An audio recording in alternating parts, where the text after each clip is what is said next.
their playoff run. If you beat a good team that decided to play a Melvin Gordon, you get to steal him away from him. I mean, I love the idea of it. I would want to be a vampire. I would even go into it as a 12-man league because all you need is that one sweet win, and as long as it's early enough in the season.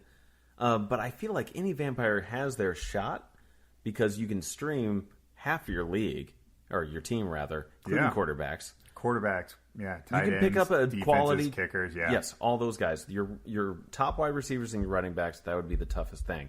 But you have that legitimate shot, especially once bye weeks begin. So maybe you don't win in the first 4 weeks, but if you did, then you got a quality player who's going to elevate you into those bye weeks. I think it would be really entertaining. It would be entertaining for sure. I'd love to do it. Yeah. Yeah, I want to be vampire. But, all right, that's enough about that. I kind of got excited about Vampire League. I wouldn't be surprised to see if it's a new thing coming on. For the last bit of our show on this episode, we're talking about the best games to watch coming up. Eric, who you got on that? I'm just going to stick with some pretty good stuff here. Just a regular of what's going on. We're not going to get too much more of an opportunity to talk about baseball this year, so I'm going to stick with the Major League Baseball playoffs. And if I had to pick one series over the other that I'm more intrigued to watch, I'm more intrigued to watch the National League, the Brewers and the Dodgers. While obviously the American League teams are both incredibly good, I just find personally more interest in watching the Dodgers and the Brewers, especially since the Brewers aren't traditionally a great team like the other three other three teams. Maybe not the Astros, but they won the World Series last year. So yeah. I'd like to watch the National League.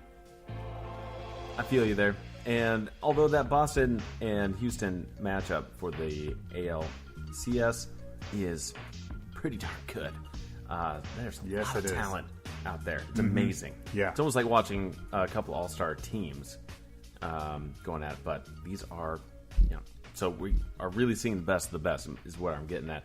I'm staying away from baseball for some of the best matchups to come up in the next week or so.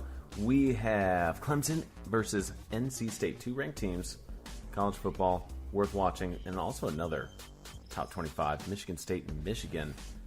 Oh, yeah. Those guys are not going to be friendly. Nope. So that's going to be a fun not at all. Yeah, matchup. It's going to be good. And then even into the NHL, San Jose versus Nashville, some old playoff rivals.